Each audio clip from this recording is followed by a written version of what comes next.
Tayo po'y manatiling nakatayo sa pagbasa ng salita ng Diyos. So, ano ho ngayon is Colossians chapter 2, 16 to 23. Therefore, let no one pass judgment on you in questions of food and drink, or with regard to a festival, or a new moon, or a Sabbath. These are a shadow of the things to come, but the substance belongs to Christ. Let no one disqualify you, insisting on asceticism and worship of angels, going on detail about visions, puffed up without reason by his sensuous mind, and not holding fast to the head, from whom the whole body, nourished and knit together through its joints and ligaments, grows with the growth that is from God. If with Christ you died to the elemental spirits of the world, why, as if you were still alive in the world, do you submit to regulations? Do not handle, do not taste, do not touch, referring to the things that all perish as they are used, according to human precepts and teachings. These have indeed an appearance of wisdom in promoting self-made religion and asceticism and severity to the body, but they are of no value in stopping the indulgence of the flesh. Tayo po yung manalangin. Lord, kayo po yung kapagan, kaawaan, Lord, sa aming mga pagkukulang, sa aming mga kasalanan, no Lord. Kayo po yung buksan ng pag-iisip at pangunawa na may papakumbaba at napakinggan at sundin ng iyong salita, O Lord. Bless us, O Lord, today, na ito po yung magubunga ng spiritual growth sa aming mga buhay at pagmamahal sa iyong salita. This we pray in the mighty name of Jesus. Amen. Amen.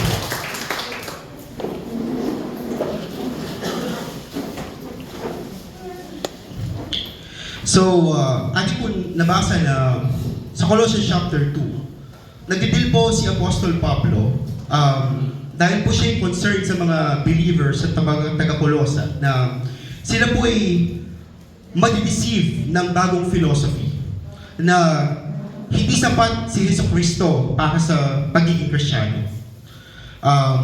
Madami po sila narinig, kailangan ganito, kailangan ganyan, kailangan ito yung kinakain mo, kailangan ito yung ginagawa mo.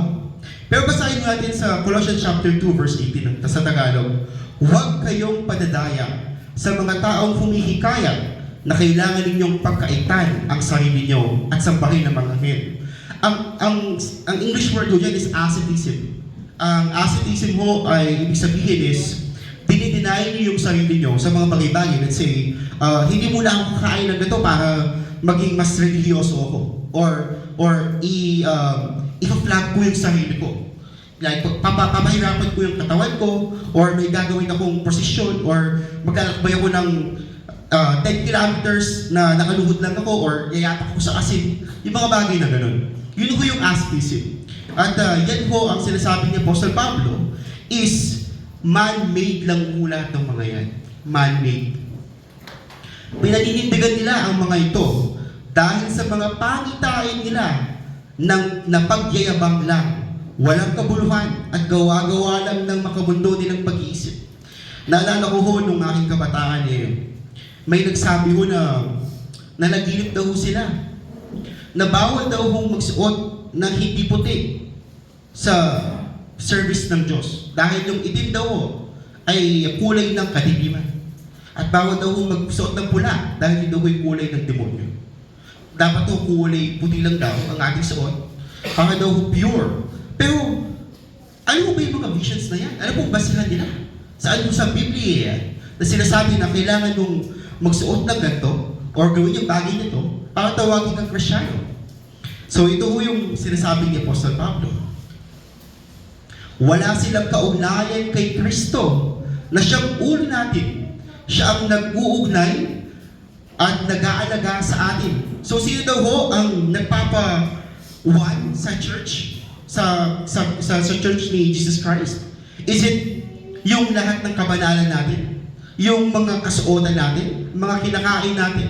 Mga ginagawa natin? Yung pagsasakripisyo ng katawan natin? Hindi po. Ang sabi po sa salita ng Diyos, ang sinasabi ni Apostle Pablo, na yung nag-uugnay-ugnay at nag-aalaga sa atin na kanyang katawan sa pamamagitan ng mga magkakaugnay na bahagi nito, sa ganoon lumalago tayo ng naayon saan? Sa ating gawa?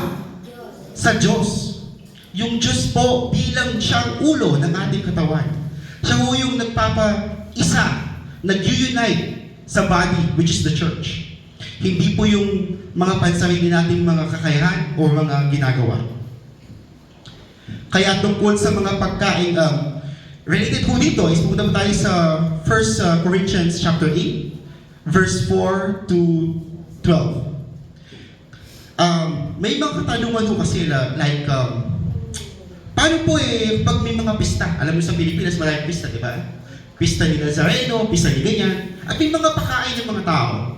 So, tatanong mga tao, pwede ba tayong kumain ng mga pagkain na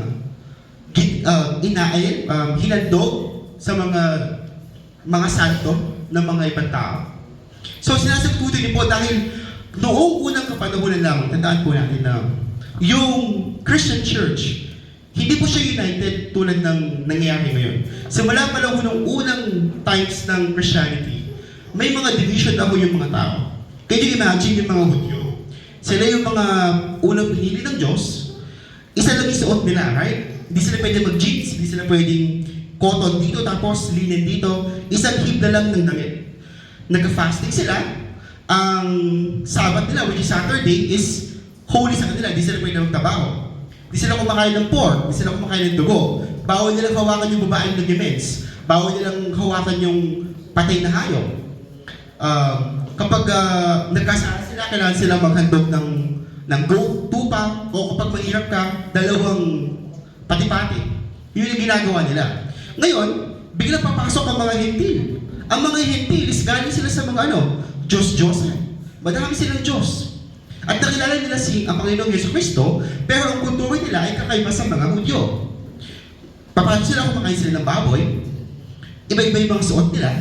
Hindi sila tulad ng mga Hudyo na mahaba yung balbas at hindi nakashing yung buhok.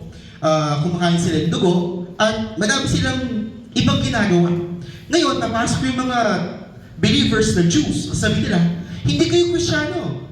Kasi hindi nyo ginagawa yung ginagawa namin. So yun po yung alitan ng unang church. Ang alitan is, sino ba talaga ang tunay na Kristyano? Ang Hudyo, ang gusto niya, sundin mo yung mga ginagawa nila noong unang kapanahunan pa lamang. Ang mga Hentil, ayaw naman nilang sundin dahil hindi naman nila kinalakihan yung ginagawa ng mga Hudyo. Ngayon ho, basahin natin sa 1 Corinthians chapter 8, verse 4 to 12.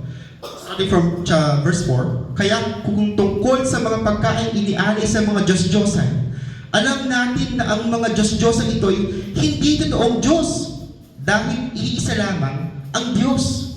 So whether inalayan kay Zeus o kay Jupiter o kay Artemis noong unang panahon, hindi po nag-i-exist ang mga Diyos na yan.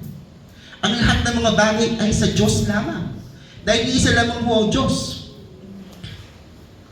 At kahit na sinasabi ng iba na may mga Diyos sa langit at sa mga lupa at marami ang mga tinatawag ng mga Diyos at mga Panginoon, para sa atin, iisa lamang ang Diyos, ang ating Ama na lumikha ng lahat ng bagay at nabubuhay tayo para sa Kanya. At may iisang Panginoon lamang, si Jesucristo. Sa pamamagitan niya ay nilikha ang lahat ng bagay at sa pamamagitan din niya ay nabubuhay tayo ngayon. So bakit tayo nabubuhay ngayon? Because we are upheld by the power of Christ. Tayo lang po'y nabubuhay ngayon dahil sa kapangyarihan habag ng ating Panginoong Jesucristo. Hindi dahil sa mga kinakain natin o sa mga iniinom natin. Ngunit may mga mananampalataya na hindi ba alam ang katotohanan ito. Ang iba sa kanila ay sumasamba noon sa mga Diyos-Diyosan. Kaya hanggang ngayon, kapag kumakain sila ng mga pagkain inaalay sa mga Diyos-Diyosan, naiisip nila na parang kasama na sila sa pagsamba sa mga Diyos-Diyosan. Ito po yung tinatawag na konsensya. Dahil po yung mga ibang tao is galing sila sa isang kultura o sa isang lifestyle noon na ganito itong mga bagay nito is hindi po nila mawala sa kanilang isip na pag ginagawa nila ito, kumakain sila sa mga pagkain nila sa mga Diyos-Diyosan, naiisip nila, akala nila, nagkakasala sila. Dahil kumakain sila ng mga pagkain inaalay sa mga Diyos-Diyosan. At dahil sa kakaunti pa lang ang kaalaman nila, nagkakasala sila sa kanilang konsensya. Ano pong ibig sabihin nito? Kapag ho kayo ay may konsensya na nasa loob ng inyong utak na mali ang isang bagay, huwag na huwag ho ninyong gawin. Kahit na alam natin na walang mali in itself. Ano po ibig ko sabihin? Dahil mo maraming sekta ngayon ng Christianismo, kahit sa Facebook, social media, o kahit saan pa man, sa radyo, magkasabi na ano ang identity mo bilang isang mananampalataya? May ibang sekta na sabihin nila, oh, kailangan dito ka lang sa church na to. Dahil kapag wala ka sa church na to, hindi ka Kristyano at hindi ka maniligtas. Yung iba naman sasabihin sa inyo, kailangan nagtatongues kayo. Nag-speaking kayo in tongues. Dahil kung hindi kayo nag-speaking in tongues, wala kayong baptism of the Holy Spirit. Di ba ho ba, narinig natin yung mga bagay na to? Na ang dami nilang sinasabi, nire-require sa atin na yun daw yung patunay na isa kang Kristiyano. Ang konsensya ko ay isang malaking bagay dahil ang salvation po natin ay hindi by group but by our own individual relationship with God. So hindi nyo po pwedeng sabihin sa inyong kapatid kay Kristo na dahil hindi niya lang ginagawa, kinakain, sinusuot, yung bagay na ginagawa, kinakain, sinusuot mo, is hindi na siya kabilang sa kawan ng Diyos. Amen? Dahil ang pagkakakristyano po natin ay hindi nakabase sa mga external factors or perishable things. But nakabase siya saan? Sa ating ulo na siya nagligtas sa atin. Kung sa bagay, patuloy po tayo, kung sa bagay, ang pagkain ay walang kinalaman sa ating kaugnayan sa Diyos. Walang mawawala sa ating kaugnayan sa Diyos kung hindi tayo kakain at wala rin naman tayo mapapala kung kumain man tayo. Dahil wala po dyan ang basihan sa pagiging Kristiyano. Ngunit, tungkol natin dahil konsensya yung pinag-uusapan natin, kahit na malaya kayong kumain ng kahit ano, mag-ingat kayo dahil baka iyan ang maging dahilan ng pagkakasala ng mga taong mahihina sa kanilang pananampalataya. Ano kung ibig sabihin nito? May mga Kristiyano mo na lumaki sila na naisip nila na bawal kumain ng pork. May mga taong ganyan. At every time mo kumain sila ng pork, ang inakain nila is nagkakasala sila sa Diyos. Ikaw na kumakain ng baboy, ano ho dapat mong gawin kapag kumakain ka sa harapan ng mga kapatid mong ito? Kailangan ho is huwag nyo silang hikayatin na gawin yung kaya nyo gawin dahil lang kaya nyo gawin ito. Kailangan nyo silang talungin, okay ka ba sa ganito? Clear ba yung conscience mo? Dahil ang individual po natin na ginagawa at ang individual natin pagiging Kristiyano ay sa atin lamang. Hindi ba pwede i-pass ng judgment sa kabila? At sinasabi mo, disqualified ka. Kasi ito yung ginagawa mo eh.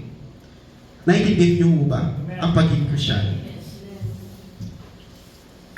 Halimbawa, may kapatid kang hindi pa nakakaunawa sa katotohanan ito. Ito ay sa 1 Corinthians 8:4-12 pa rin.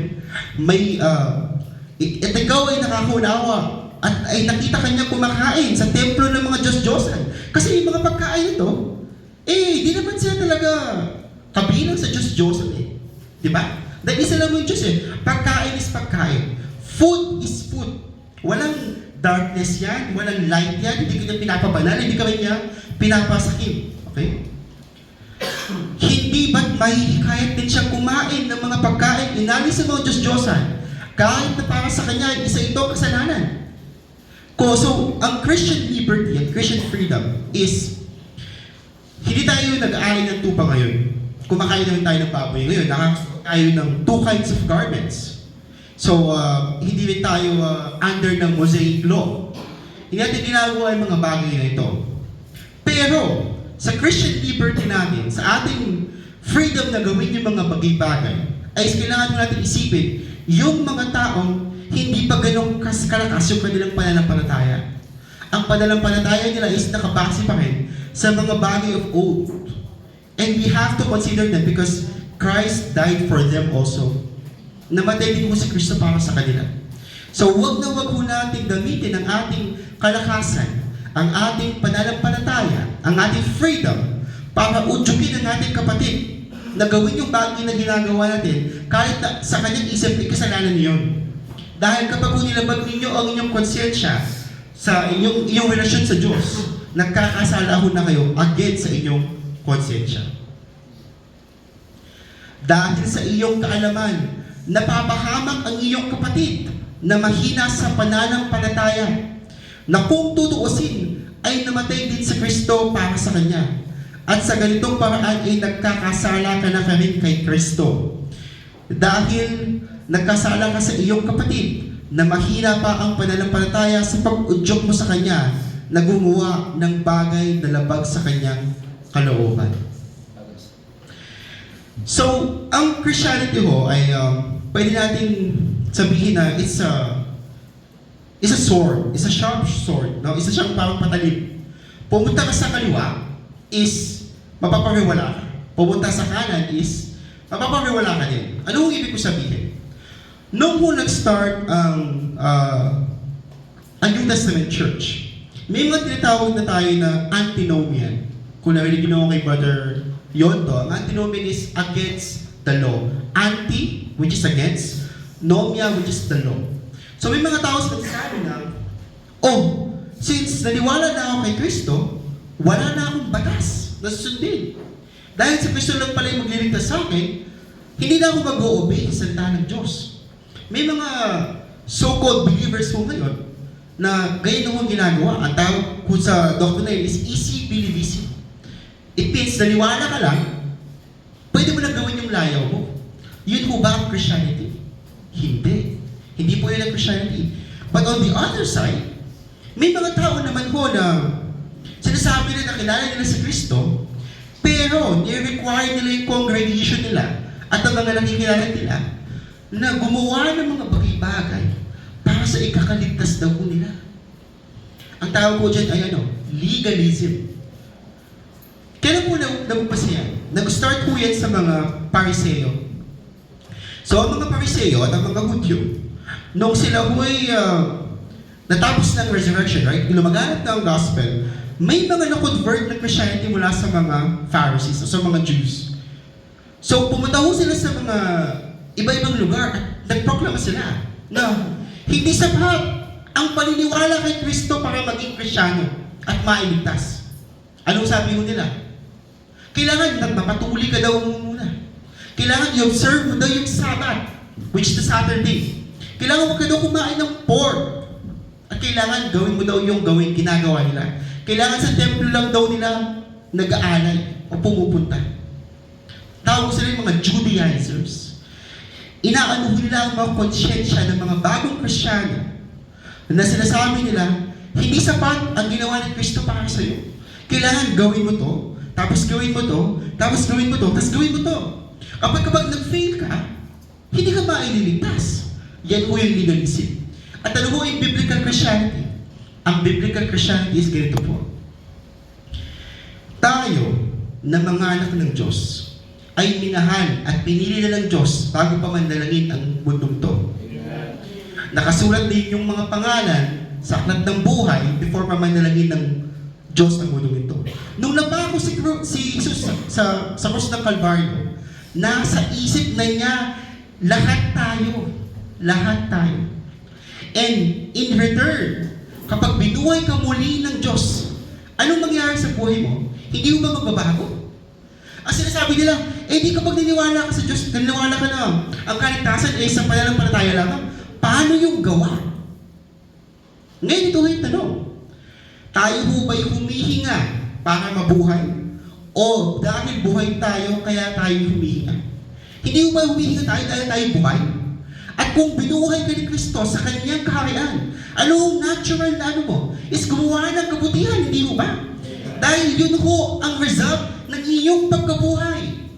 Hindi ko kayo humihinga para mag-stay na buhay kayo. Natural mo sa inyo.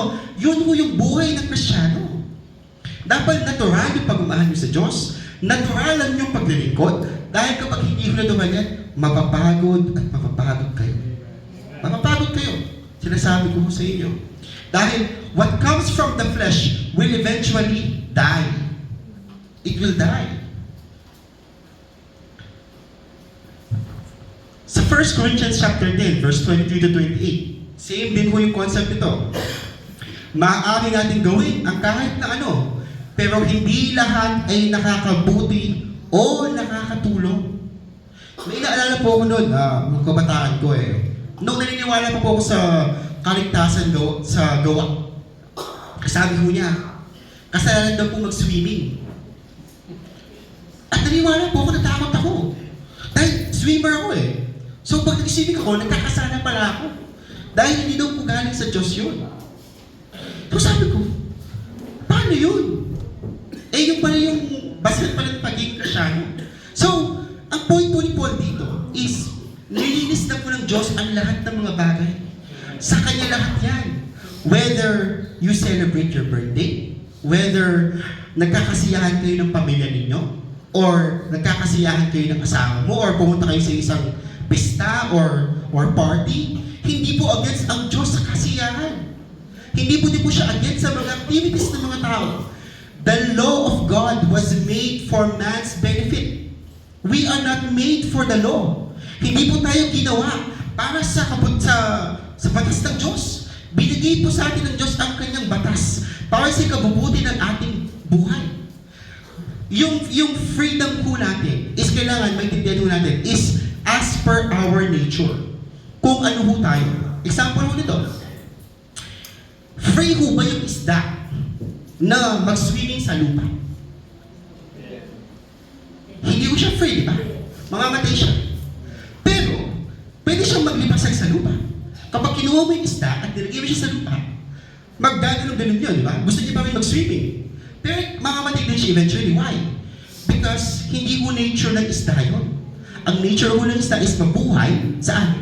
Sa tubig. Same din ho ng pagkakristyano yan. Although may freedom tayo na gawin yung mga bagay-bagay, as per our nature bilang Christians, kailangan ho is nakabase saan? Sa salita ng Diyos. Yun ho yung buhay natin bilang Kristyano. At malalaman mo na Kristyano ka, bakit? Kapag nakita mo yung buhay mo na tumataliwas sa natural habitat mo, feeling mo na mamatay ka inside. May lumalaban sa inyong konsensya, sa inyong katawan. Huwag lamang ang inyong sarili, ninyong kapakanan, ang inyong isipin, kundi ang kapakanan din ng iba. Kumain kayo ng anumang nabibili sa pamilihan ng karne, at huwag nang magtanong kung ito ba'y inihandog sa mga Diyos-Diyosan o hindi, upang hindi na kayong usigin ng inyong konsensya. Naalala ko ho nung ako'y engineer sa Middle East, lahat ng mga pagkain sa Middle East ay inaalay kay Allah. So, ang gagawin nila dyan is, gigilitan mo nila yung leg nung isang, let's say, campaign. Like, papatuloy nila yung dugo, right? Kasi inaalay nila kay Allah. Ngayon, na bagong Kristyano ako, may nagkaagam-agam ako na nagkakasala ba ako kapag kumakain ako ng mga bagay na gano'n. At ito ho ang nabasa ko, na hindi naman totoo palang Diyos si Allah. So kahit inalay yun kay Allah, parang inalay din yun sa wala. So, ang importante ho is yung konsensya natin, hindi siya nababagilan ng ibang mga bagay. Kailangan ho, fully convinced kayo sa inyong gagawin, sa inyong mga sinasabi, kinakain. Because what doesn't come from faith is what? Is sin. Ang hindi po galing sa pananampalataya ay kasalanan. Kapag hindi po tunay at buo ang inyong pananampalataya sa isang bagay at pilit nyo pa rin ginagawa, kasalanan po yan. Sapagkat sinasabi ng kasulatan, ang mundo at ang lahat ng naroon ay pag-aari ng Panginoon. Pag-aari niya lahat yan. Yung damit mo, yung pagkain mo, yung kotse mo, yung bahay mo, pati po kayo. Kung inimbitahan kayo ng isang hindi mananampalataya sa isang salo-salo at gusto niyang dumalo, kainin ninyo ang anumang ihain sa inyo nang hindi nagtatanong kung ito ba'y inihandog sa mga Diyos-Diyosan o hindi. So kapag po ay pupunta sa mga pista at nakikikain kayo, dahil food is food, right? Huwag na ako kayo magtanong, inalay niyo ba to? Or binigyan niyo ba ba to kay santo ganito or santo ganyan? Kainin nyo lang ho para hindi po mabagiran ng konsensya.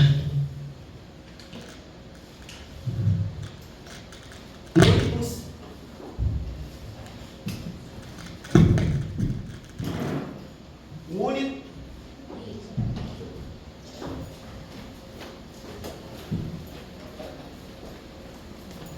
Kaya yung problema.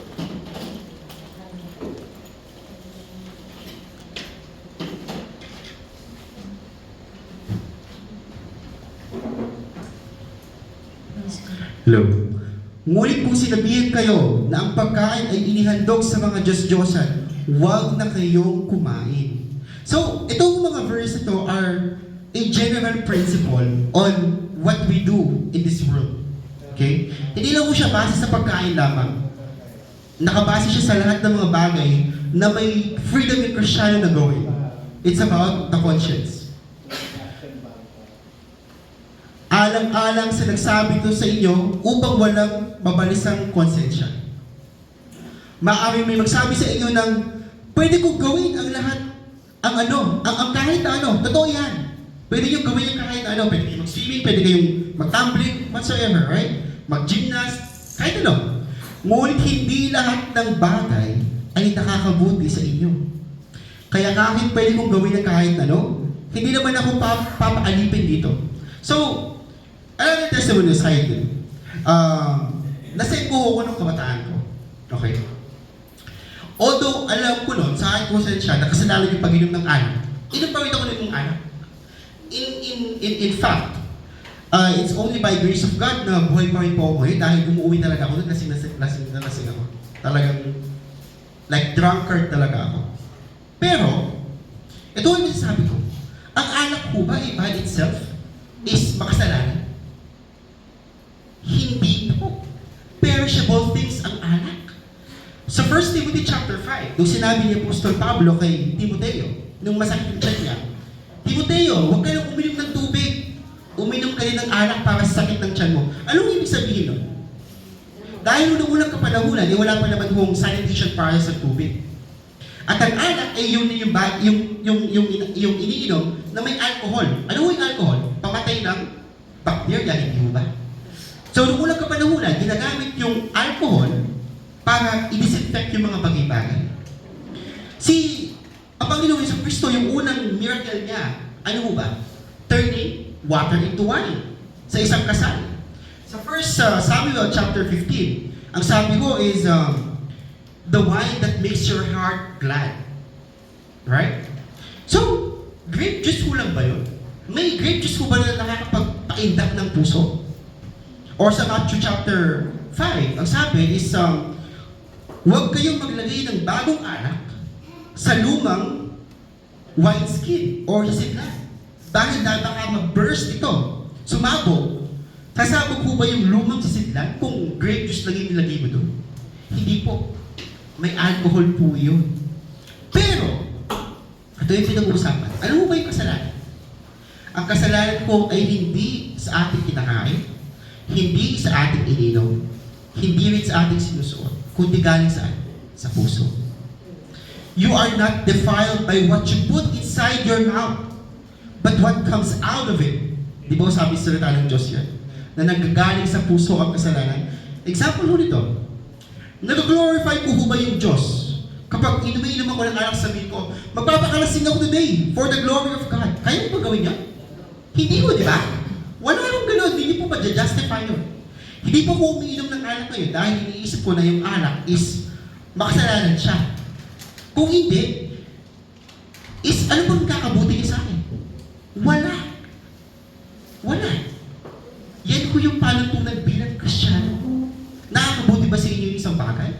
Sasabihin niyo na, ay hindi ako umiinom ng alak. Pero ang taas naman ng sugar niyo dahil sa hilig niyo sa sugar. Ang sabi ko dito is, kaya kahit pwede kong gawin ng kahit ano, hindi naman ako papaalipin dito. So it means, kahit na sinasabi mo sa ibang Kristiyano na, di ko ginagawa to, di ko ginagawa yan. Pero wala naman mo kayong control sa mga ibang bagay, it's the same thing. Sasabihin nyo na ang katawan ay templo ng Diyos. So bawal ka manigarilyo, bawal ka ka uminom, pero sinisira mo naman siya dahil wala kang control sa inyong pagkain. It's the same concept. We are free to eat anything, but we are not free na magpaalipin sa mga bagay-bagay. Yan po ang buhay ng Kristiyan. We are not disqualified by what we eat, by what we drink, or by what we wear. And let's go to that topic. Sa mga kasuotan. Sabihin mo naman tao na sa Book of Deuteronomy, na bawal daw hong magsuot ng pambabae yung lalaki at magsuot ng panlalaki yung babae. Di ba? Ngayon, ang tanong ko ho, nung sinulat ko yung Book of Deuteronomy, anong suot ng mga kalalakihan? Bestida. Pupunta ko sa Middle East, yun ho yung suot ng mga kalalakihan noon. Is only a white, isang garment lang, isang kind of material na mula dito hanggang dito. Okay? Yun yung suot ng mga kalalakihan noon. At anong suot ng mga kabaihan? The same thing. Iba lang yung flow. Iba lang yung shape. Pang-babae yung shape. Yung term na geared your loins, alam niyo yung meaning nun? Geared your loins. Ang meaning nun is, yung mga lalaki, is, ito yung bisilila na. Ito itong pinilayan. Ito yung loins eh. Ito itong pinilayan hanggang dito. So, naka-shorts lang sila maliit. Kapag magkatabaho sila, maghasaka sila, o magkikipagbigma sila. Yun yung geared your loins. Nagkasala mo ba sila nung ginawa nila yun? Hindi. Bakit? Ang damit ko, the same thing with pagkain, is perishable thing. Hindi po siya nakakapagbibigay ng pagkabanalan sa inyo, at hindi rin po siya nakakapagtanggal ng kabanalan sa inyo. Ngayon, kapag sinabi natin ito, pwede nyo ba akong magsuot ng malalaswang suot? Ito ko yung lumalabas na naman ko yung issue ng puso. Ito yung tanong ko, let's say sa right side ko is si Mario Rivera.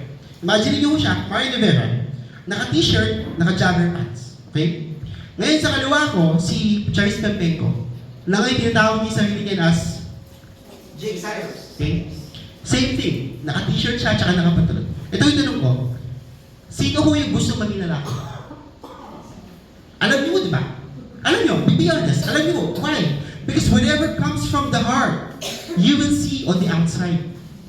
Makikita ninyo yung gustong maging lalaki at yung nagsuot lang ng may freedom na magsuot. Kapag yung isang babae ay nagsuot ng isang micro shorts at nag-twerk-twerk sa Facebook at nagpakita at sumayaw-sayaw siya, nagkasala mo ba siya dahil nagsuot siya ng maliit na shorts at sumayaw siya? Hindi po. Nagkasala siya dahil sa kanyang puso ay inisip niya na kukuha siya ng atensyon ng mga lalaki, magkaroon ng madaming likes, at kumita ng pera. It all comes from the heart. Puso po yung nagiging batayan sa pagkakasala. Hindi po yung panlabas lang na kayuan.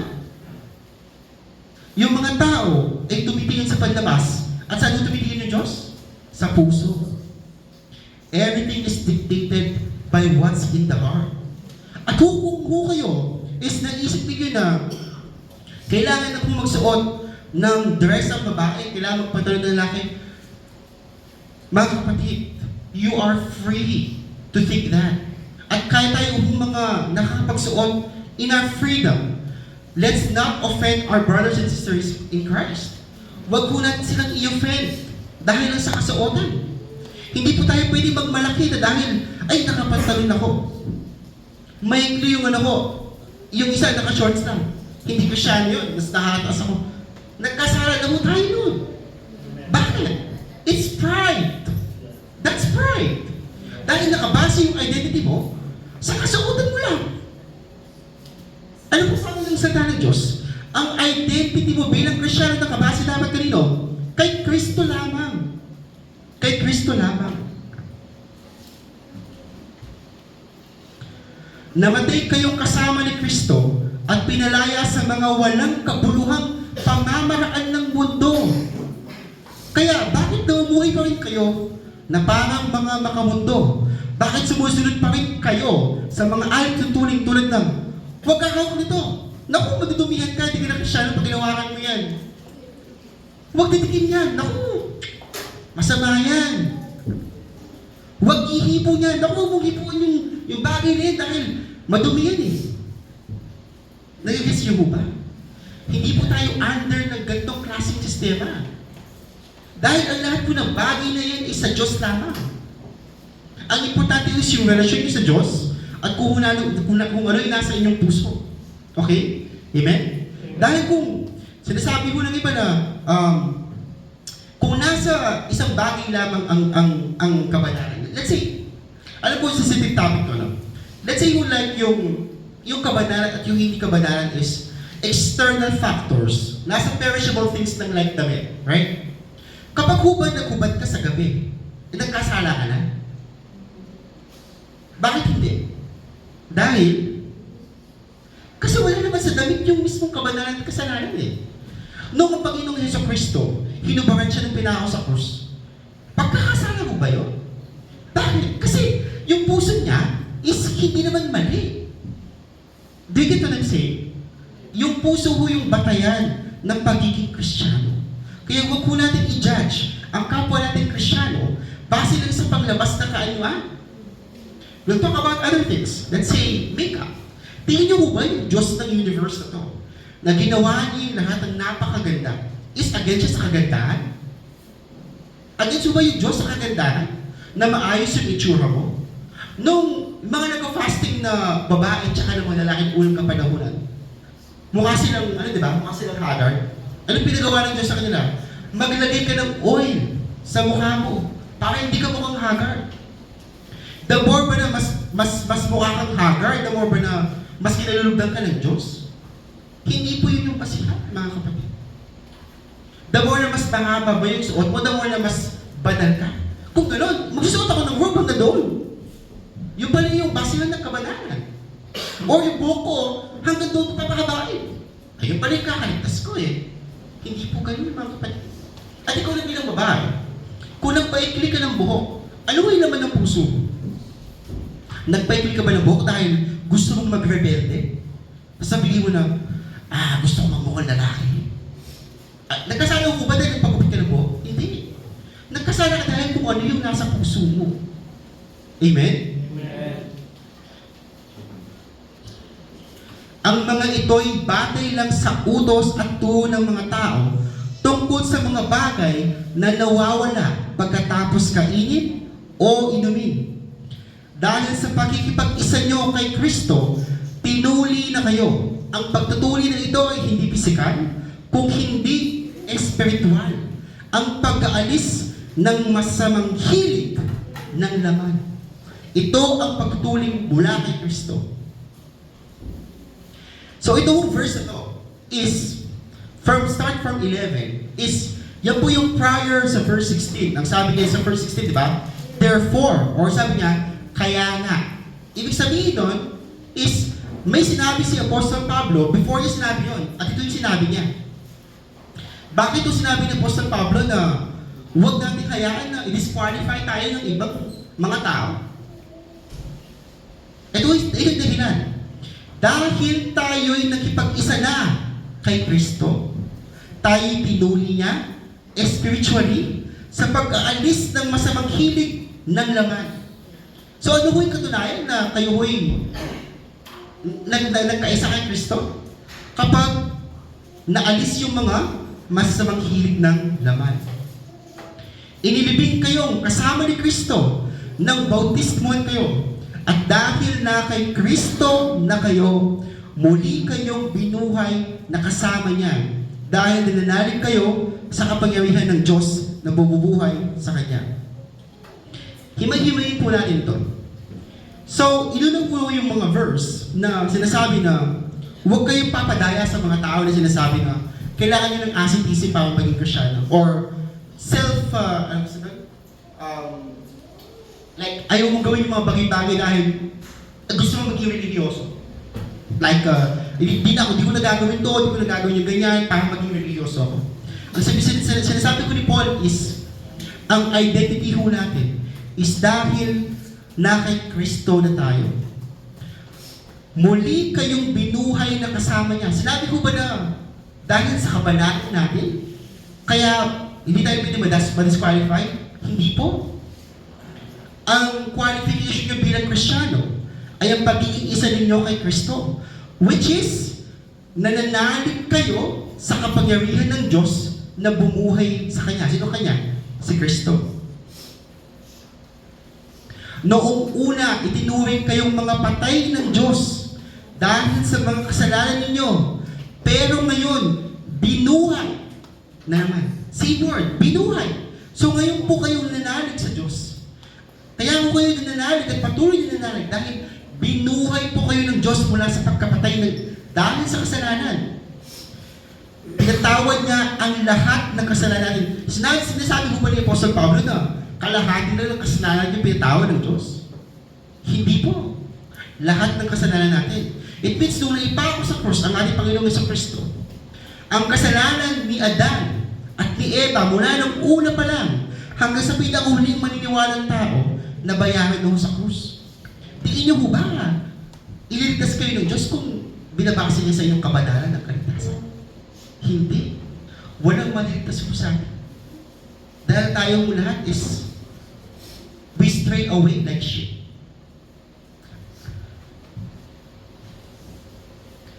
May pananagutan dapat tayo sa Diyos dahil hindi natin matupad ang kautusan. Pero inalis ito ng Diyos sa pamamagitan ng pagkapako ni Kristo sa krus. Kaya hindi na tayo parurusahan. Yan po yung precursor ni Apostle Paul. Before niya sabihin sa mga ibang tao na huwag niyong hayaan na disqualify kayo ng ibang mga believers dahil lang sa mga panglabas na kaanyuan. Amen? In regards to modesty, sa 1 Timothy, right? May modesty ho doon. Sabi ni Apostle Paul na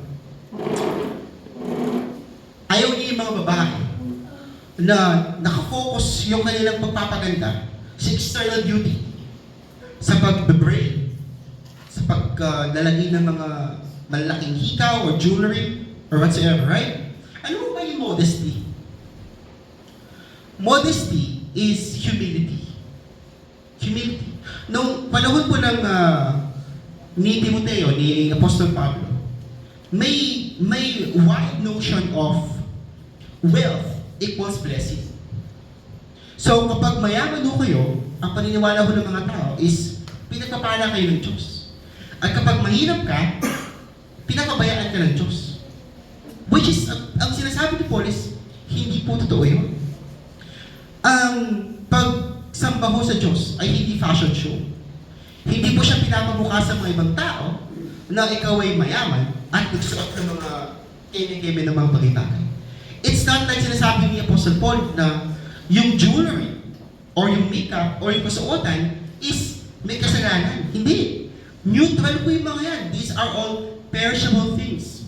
Ginagamit, tinatapon, nawawala, naagnas. These are not. But the usage of it comes from what? From the heart. Kung pupunta po ako sa isang charity event, right?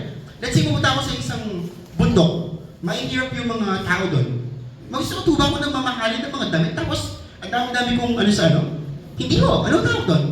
Immodesty, kahit nabalit ako, kung nagsuot ako ng mga bagay-bagay pagmayabang ko lang, sa mga taong wala naman, walang kakayahan na isuot yung mga bagay na yun, immodesty yun, kasalanan mo yun. Bakit ho? Kasi, yung basis ng iyong pagsuot ng damit ay mali.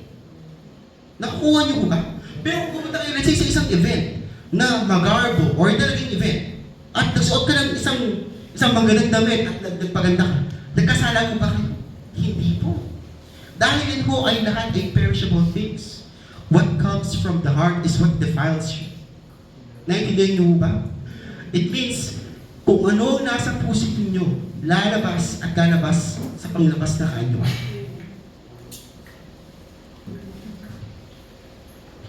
Verse 15, doon din sa krus nilupig ng Diyos ang mga espiritong namumuno at may kapangyarihan at ipinakita sa lahat na ang mga ito ay bihat na niya.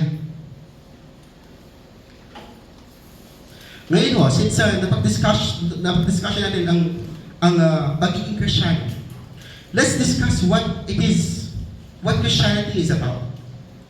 Ito po yung verse na lagi hong nababanggit ng kahit na sino mang mga Kristiyano, right? Philippians chapter 2, verse 12 to 13. Ang sabi ko dito is, ito lang po yung warning sa atin, okay? Therefore, my beloved, as you have always obeyed, so now not only as in my presence, but much more in my absence, work out your own salvation with fear and trembling, for it is God who works in you, both to will and to work for His good pleasure.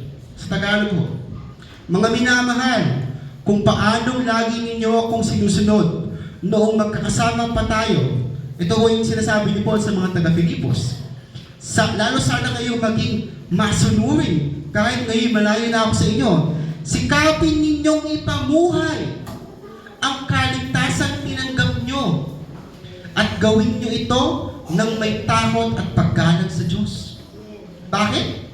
Ay word, sapagkat. So it means, may dahilan. Bakit? Ang Diyos ang siyang nagbibigay sa inyo ng pagnanais at kakayahang masunod nyo ang kalooban niya. Ito po yung warning sa mga lukewarm na mga Christian. Okay? Whether we are free, kahit po may freedom tayo, na kainin yung kainin mo, inumin yung inumin mo, isuot yung isuot mo, kanino. It all comes from the heart, right? Tandaan po natin na ang pagiging Christian ay nakabase sa pagpapagal natin sa ating kaligtasan. Hindi po ibig sabihin ito na works-based ang salvation. Nung sinabi ho ng Apostle Pablo na work out your own salvation with fear and trembling, ako po ay kasal kay Irene. Siya po yung asawa ko. Okay? Every single day, we work out our marriage. Bakit po? Dahil mahal namin yung isa't isa. It's the same thing po with the wording of that one. We work out our salvation because it was already given to us by God. At bakit may fear and trembling? Ito po yung takot, ito po yung warning sa ating lahat. Okay? Bilang mga Kristiyano, kailangan na tayong matakot at manginig. Dahil kung sinasabi po natin na tayo iniligtas ng Diyos at tayo na sa Kanya at siya na sa atin. Anong sabi niya? It is God who works in you, both to will and to work for His good pleasure. Kung sinasabi ko ninyo na may nakamtan nyo na yung kaligtasan at nasa inyo si Kristo, ano ba yung katunayan? Dahil kung ang sinasabi ni Apostle Pablo, kung nasa inyo ang salvation, nasa inyo sino? Ang Diyos. Hindi ba nakakatakot yun? Na nasa inyo ang Diyos? Nakakatakot po yun, mga kapatid. Dahil kung walang buhay at buhay, at patuloy pa rin tayo sa paggawa ng kasalanan, nang walang remorse, nang walang pag-repent, nang walang pagsisisi, it means matakot po tayo. Dahil baka yung salvation na sinasabi natin is wala ko talaga sa atin. Dahil salvation equals God working in you. So kung hindi po lumalago ang iyong buhay sa Panginoon, kung hindi po tumataas yung obedience sa salita ng Diyos, kung hindi lumalago ang iyong pagmamahal sa Panginoong Jesucristo, we have a reason to fear and to tremble. That's why God said, because we already have salvation, we work it out. The same thing as I work out my own marriage. Hindi po ako nag-work out para ikasal ako ulit sa asawa ko. It's because we are already married. That's why we work out every single day our own marriage. Because we love each other. It's the same thing. Dahil po niligtas po tayo ng Diyos at kung mahal natin siya, we na-work out po natin yung salvation na yun. Amen. Amen? Kung wala ko tayong mga gawa at wala akong nakikita sa ating mapamumuhay-muhay bilang Kristiyano, may reason po tayo na mag-fear and tremble. Okay? So, nais ko lang kong i-end ang preaching ito sa pagsabi na we are saved only by God's grace. Okay? Pakatandaan nyo yun. wag na wag po kayong papadeceive sa mga tao na sinasabi nila na kailangan yung idagdag yung sarili niyong kabanalan. Can you imagine like, gaano ho kahirap sa isang Kristiyano for let's say 40 years naglilingkod siya at nagkakasala pa rin siya. Mahirap po yun. Mahirap yun. That's why, the more na mas tumalapit ka sa Diyos, the more na mas nagigilas judgmental ka. Alam niyo mo ba? Dahil the more na mas nakikita niyo yung kabutihan ng Diyos sa inyong buhay, the more na mas na-realize niyo, katulad lang kayo ng ibang tao na makasalanan. Alam niyo kung may nag-separate sa akin at saka ng rapist sa isang kulungan? Hindi po yung aking kabutihan. It's only the grace of God. Because apart from the grace of God, we will both go to hell. Pupunta lang po kami sa impyerno pareho. Amen? Grace should be the power for you to obey God. Yung bigay sa inyo na salvation ng Diyos is hindi siya license to sin, but a power to do good things. Huwag po kayo mag-discourage na paminsan din sa buhay natin tayo po ay nanghihina at nagkakasala at natitisod. Because it's not the perfection, it's the direction. Hello? Hindi po ang perfection ang ni-require ng Diyos, kundi yung direction ng ating buhay. Kung matisod po man tayo, anong gagawin natin bilang Kristyano? We stand up and fall into the waterfall of His grace. Huwag mo natin gawin yung ginawa ni Adan. Kapag nagkasalan si Adan, anong ginawa niya? Tumakbo siya palayo sa Diyos. Huwag mo natin ginagawa yun. Dahil ang remedy for sin is the grace and mercy of God. Kapag po tayo nagkasala, anong gagawin natin? Huwag tayo mag-self-correct. Huwag natin gagawin na, hindi ko muna kakusapin Diyos. Hindi ko karapat dapat. Hindi po mga kapatid. Pumunta ho kayo sa waterfall ng kanyang grasya. At doon kayo manatili. Wait for the Lord until He renews your heart. Amen? Amen. Bilang Kristyano, yun po yung pamumuhay natin. Magkakasala at magkakasala ho tayo. Wala pong kasalanan dito. May mga tao sa labas sasabihin nila na wala kayong kaligtasan dahil hindi kayo INC. O wala kayong kaligtasan dahil hindi nyo ginagawa yung ginagawa nila o hindi nyo pinapaniwalaan nila. Huwag po tayo papadisi. Ang kaligtasan natin nakabase lang kay Kristo at sa kanyang grasya, sa kanyang pagmamahal at sa kanyang mercy. Okay?